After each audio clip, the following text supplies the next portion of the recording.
Hello guys, welcome back to our YouTube channel Guru Academy. आज हम लोग जो डिस्कस करने वाले हैं कसाभिका और पक्समाप के बारे में, यानी कि फ्लैजिला एंड सीलिया के बारे में हम लोग क्या करने वाले हैं, डिस्कस करने वाले हैं।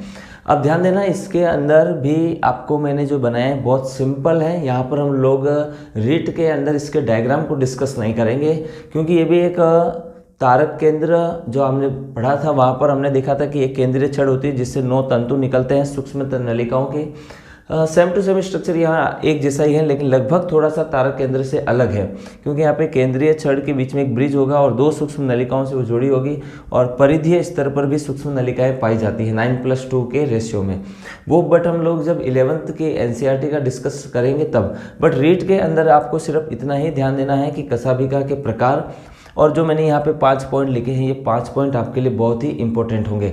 अगर क्वेश्चंस पुटअप होता है तो इन्हीं 5 पॉइंट से या फिर इस वाले पोर्शन से क्या है कि क्वेश्चन पुटअप हो सकता है। सबसे पहले हम बात करेंगे कि यह है क्या।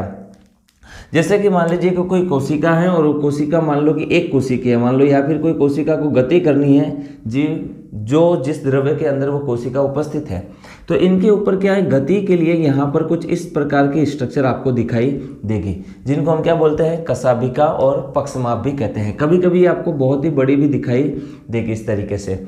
तो यानी कि जब कोशिका झिल्ली के ऊपर रोम के जैसी, ये जैसे रोम के जैसी अगर आपको स्ट्रक्चर दिखाई देती है तो उसे क्या कहेंगे, कसाभिका या पक्समाप कहते हैं। तो यहाँ लिखा है कि रोम के सदृश, यानी रोम के समान दिखने वाली। और दूसरा बात ध्यान देंगे, कोशिका झिल्ली पर मिलने वाली, यहाँ लिखेंगे अपवृद्धि। कोशिका झिल्ली पर मिलने वाली अपवृद्धि है, ये एक प्रकार की हाइपर ग्रोथ है। ये कोशिका झिल्ली पर मिलने वाली रोम के समान अपवृद्धि को हम क्या कहते हैं, कसाभिका या पक्समाप कहते हैं। अब दूसरी बात पॉइंट आपको ध्यान देना है कि आपको कौन से जीवों में देखने को मिलेगी। तो एक तो आपको ध्यान देना है ये शैवालों के अंदर देखने को मिलेगी। दूसरी बात कवक, फंगी के अंदर भी देखने को मिलेगी। कुछ फर्न जो प्लांट किंगडम के मेंबर है, फर्न के अंदर भी।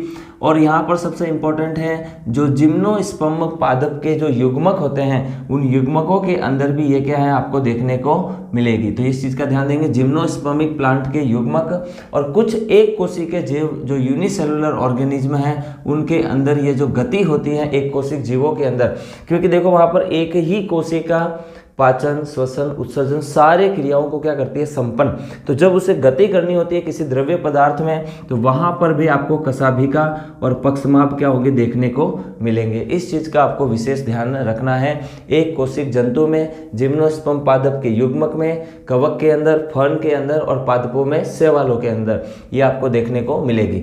अब ये जो कसाभिका और पक्समाप की जब हम बात करते हैं तो इनके अंदर जो मुख्य अंतर है वो किस चीज का है कि एक तो इनका आकार और गति दोनों में क्या होती है, अलग अलग। इनमें गति तरंग की जैसी होती है, लहर के नुमा, और यहाँ पर जो गति आपको दिखेगी वो घड़ी के पेंडुलम के जैसी डोल नोदन गति दिखाई देगी। और आकार क्या है कि ये जो कसाभिका होते हैं ये क्या होते हैं, लंबे होते हैं, और पक्समाप जो होते हैं वो लंबाई में क्या होते हैं, छोटे। बस यही इनके बीच में क्या है, अंतर है। इस चीज़ का विशेष ध्यान रखना है। लेकिन अगर संरचना की बात करें तो लगभग इनकी संरचना क्या होती है, समान। और इसलिए मैंने यहाँ पर इसको नोट में लिखा है कि दोनों में अंतर सिर्फ कितना है, आकार और गति का। ये आकार में लंबे होंगे और ये क्या होंगे, मतलब छोटे। और गति यहाँ पे तरंग जैसी है और यहाँ पर गति है डोल नोदन की जैसी गति। मतलब कि ये जब इस तरीके से गति करेगा तो ये हो जाएगी तरंगनुमा, लेकिन जब ये इस तरीके से गति करता है, मतलब कि एक बार इधर गया फिर एक बार इधर आया, मतलब आपने घड़ी के पेंडुलम को देखा होगा, तो ये है डोल नोदन गति जो आपको इसके अंदर देखने को मिलेगी। अब हम इन दोनों के बीच में मुख्य अंतर को डिस्कस करते हैं और ये किस प्रकार से कोशिकाओं के अंदर स्थित होते हैं। तो देखेंगे कसाभिका जो है वो कोशिका के एक सिरे पर उपस्थित होंगे, मतलब चारों ओर उपस्थित नहीं होंगे। तो जब ऐसी बात है कि जब किसी कोशिका के एक सिरे पर है तो यानी कि यहाँ पर इनकी संख्या भी क्या होगी, कम ही होगी। तो यहाँ लिख दिया है कि ये कहाँ उपस्थित होते हैं, कोशिका के सिरे पर।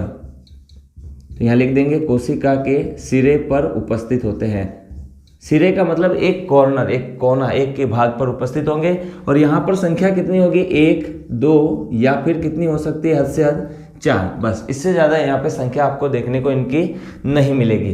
तो एक तो पहली बात, ये कोशिका के सिरों पर उपस्थित होंगे और इनकी संख्या क्या होगी, 1, 2 या 4। अगर हम गति की बात करें तो यहाँ पर जो गति है वो कैसी होगी, तरंग गति। कैसी गति होगी, तरंग, या फिर कई बार एग्जाम में लिखा हुआ आ सकता है लहर के समान गति। अब लहर के समान गति कैसे होगी, कुछ इस प्रकार से अगर वो गति कर रहा है इस प्रकार से, तो ये कैसी गति होगी, तरंग गति, वेव लाइक मूवमेंट कह सकते हैं। तो कशाभिका के अंदर जो गति है वो कैसी होती है, तरंग के जैसी। और इसी तरंग नुमा गति से कशाभिका क्या करती है, उस एक जीव को यानी कि उसको दूसरी जगह उसकी कोशिका की गति में क्या होती हैं, सहायक होती हैं। और अगर हम यहाँ लंबाई की बात करें तो कशाभिका पक्षमाप से काफ़ी बड़ी लंबी होती है। तो यहाँ पर लंबाई जो है वो 100 से 200 माइक्रोमीटर तक हो सकती है, और अगर एवरेज निकाले हैं तो 150 माइक्रोमीटर होती हैं। और गति की बात करें, कार्य, तो यहाँ पर जो होगा वो कोशिका के ये क्या होते हैं, गति में सहायक होते हैं। तो यहाँ लिख दिया कोशिका के गति में सहायक, इस चीज़ का ध्यान देना है, कोशिका के गति में ये सहायक होते हैं। अब क्या करना है, एग्जाम के अंदर कन्फ्यूजन क्रिएट हो जाता है कि सर मैं कशाभिका याद रखूं या पक्षमाप, मेरे को एग्जाम में कन्फ्यूजन होता है। सिंपल सा फंडा रखिए, इसको पहले याद कर लीजिए और इसका सेम टू सेम इसमें क्या करना है, आपको ऑपोजिट करना है। इस चीज़ का विशेष ध्यान रखना है। या तो आप अगर दोनों को साथ में रट लिया तो आप कन्फ्यूज हो जाएंगे एग्जाम के अंदर कि ये कशाभिका में था या पक्षमाप, क्योंकि लगभग इक्वल लगता है और ये टॉपिक थोड़ा पढ़ने में भी कम आता है। इसलिए क्या होता है कि जो कन्फ्यूजन का चांस है वो ज़्यादा रहता है यहाँ पर। तो आपको इसको याद करना है और इसको इसका जस्ट ऑपोजिट बना देना है। तो अभी मैं बताऊंगा कि इसको हम कैसे करेंगे, वो ध्यान रखेंगे। अब एक चीज़ और ध्यान देना है कि कशाभिका भी 2 प्रकार की होती है। कशाभिका 2 प्रकार की कैसे होती है, इस चीज़ का ध्यान रखेंगे। अब एक और चीज़ बताता हूँ मैं यहाँ पर, ये जो कशाभिका का आधारिकाय है, ये वाला भाग जो आधारिकाय भाग है, कौन सा भाग है, आधारिकाय। आधारिकाय जिसको बेसल कणिकाएं भी बोला जाता है, आधारिकाय या फिर आधारी कणिका, ये भाग तो कोशिका द्रव्य में उपस्थित होता है, मतलब यहाँ पर ये इस तरीके से, और यहाँ से ये क्या होंगे, पक्षमाप बाहर निकलेंगे जब हम इसको इस तरीके से देखेंगे। यानी कि ये जो आधारीय कणिका का जो निर्माण है वो रियल में किसने किया है, तारक केंद्र यानी कि तारक काय के द्वारा ही इसका क्या होता है, निर्माण होता है। इसलिए मैंने जब तारक काय के फंक्शन लिखवाए थे तो मैंने बोला था कि पक्षमाप और कशाभिका का जो आधारी कणिकाएं भाग है वो किसके द्वारा निर्मित होता है, तारक काय के यानी कि तारक केंद्र के द्वारा निर्मित होता है। तो यानी कि कशाभिका और पक्षमाप का जो आधारी भाग है, ये वाला आधारीय कणिका का वाला भाग जो किसके द्वारा निर्मित होता है, तारक काय या तारक केंद्र के द्वारा निर्मित होता है। अब ये क्या है, 2 प्रकार की होती है कशाभिका। अगर इस कशाभिका के ऊपर आपको पार्श्वरोम दिखाई दे तो ये हो जाता है टिन सेल। क्या हो जाता है, टिन सेल, जिसको कूर्च भी कहते हैं, कूर्च कशाभिका। क्या नाम दे देंगे, कूर्च कशाभिका। जब इसके ऊपर क्या उपस्थित हो, पार्श्वरोम उपस्थित हो। और जब इसके ऊपर अगर पार्श्वरोम अनुपस्थित हो जाए तो इसका नाम हो जाता है चाबुक। क्या नाम हो जाता है, चाबुक। आपने देखा होगा कि जो नाव के अंदर चाबुक होता है चलाने का, उस तरीके से इसका नाम रख दिया है चाबुक। कुछ लोग इसको नग्न कशाभिका भी बोलते हैं कि नग्न कशाभिका, इस चीज का भी ध्यान देंगे। कुछ लोग इसको क्या नाम देते हैं, नग्न कशाभिका। तो ये हो गया नग्न कशाभिका, चाबुक। इसके ऊपर पार्श्वरोम क्या है, अनुपस्थित है। इस चीज का विशेष ध्यान रखेंगे। यहाँ पर जो है वो पार्श्वरोम क्या होते हैं, अनुपस्थित होते हैं। तो जब पार्श्वरोम अनुपस्थित हो तो चाबुक, और जब पार्श्वरोम उपस्थित हो तो कुर्च यानी कि टेंसेल फ्लैजिला बोलेंगे इसको, और इसको बोलेंगे अपने विप्लेस फ्लैजिला, यानी कि चाबुक प्रकार का कशाभिका, और वो हो गया है कुर्च कशाभिका। अब हम यहाँ पर क्या करेंगे, मैंने आपको अभी बताया, सेम टू सेम यहाँ इसका उल्टा करते चलेंगे। वो कोशिका के एक सिरे पर है और ये जो है वो कोशिका के चारों ओर देखने को मिलेंगे आपको। तो यहाँ लिख देंगे कि ये कोशिका के क्या होते हैं, चारों ओर उपस्थित होते हैं, चारों ओर उपस्थित होते हैं। नेक्स्ट आगे हम बात करते हैं संख्या की। तो वहाँ पे संख्या 1, 2, 4 है। यहाँ पर संख्या आपको 300 से 1400 तक दिखाई देगी। मतलब एक कोशिका के चारों तरफ अगर आपको इस तरह की स्ट्रक्चर दिखाई दे रही है तो आप समझ जाएंगे कि ये क्या है, सीलिया है, पक्षमाप सीलिया है। और अगर संख्या 1 दिख रही है, 2 दिख रही है तो समझ जाना कि ये क्या है, कशाभिका है। दूसरी बात करते हैं गति। वहाँ पर गति है तरंग, तो ऐसे इस तरीके से चल रहा है वो यहाँ पर, और यहाँ पर जब ये चलेगा तो कुछ इस प्रकार से डोल नोदन गति। ये ध्यान देना, एग्जाम के अंदर ये ऑप्शन इस तरीके से ही लोग देते हैं। यहाँ पर आपको तरंग की गति, इस पे विशेष ध्यान रखना है। ये एग्जाम में प्रश्न पूछ सकते हैं और कार्य का भी ये पूछ सकते हैं।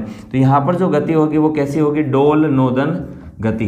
कुछ लोग इसको ये भी बोलते हैं घड़ी के पेंडुलम की जैसी गति। तो ऑप्शन में आपको घड़ी के पेंडुलम मिले तो भी आप उसको टिक लगा लेना। और अगर ये बोल दें कि डोल नोदन गति, तो भी आपका क्या होगा, सही होगा।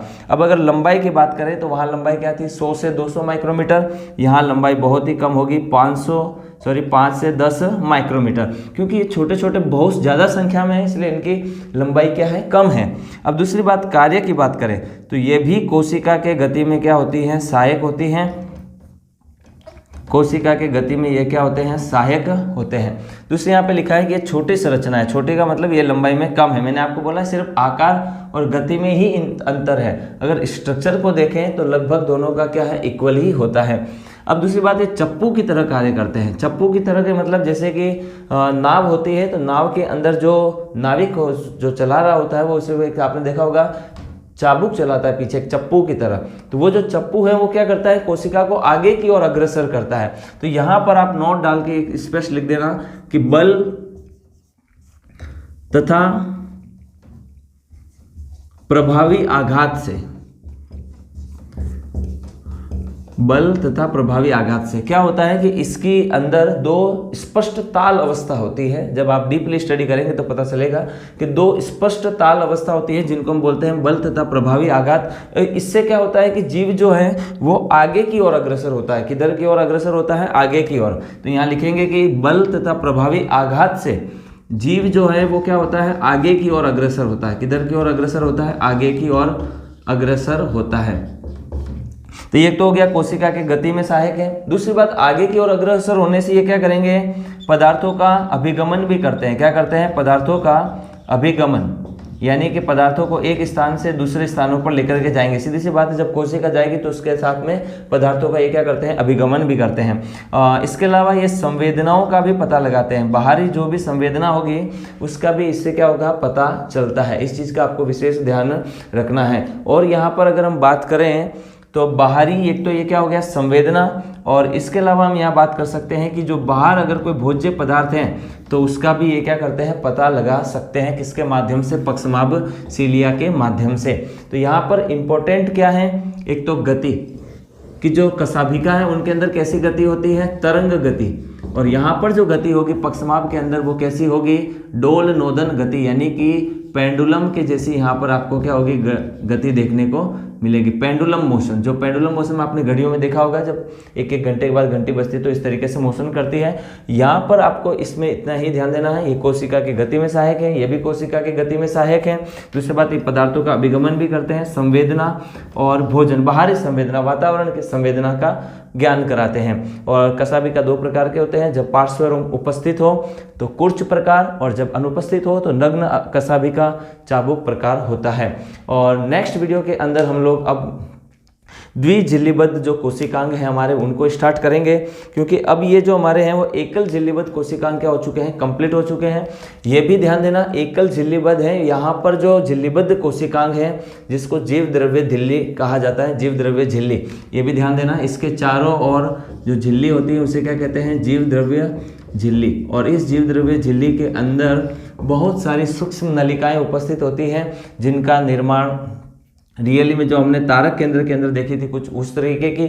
और एक क्वेश्चन पे इंपॉर्टेंट ध्यान देना है यहाँ पर कि इसका जो आधारी कणिकाएं भाग है वो किससे बना हुआ है, आधारी कणिका वाला भाग कौन बनाता है, तारकाय बनाता है। इस चीज़ को भी आपको विशेष ध्यान रखना है। और आप हमारे टेलीग्राम चैनल से भी ज्वाइन हो सकते हैं। और मिलते हैं नेक्स्ट वीडियो के अंदर। Thanks for watching. जय हिंद।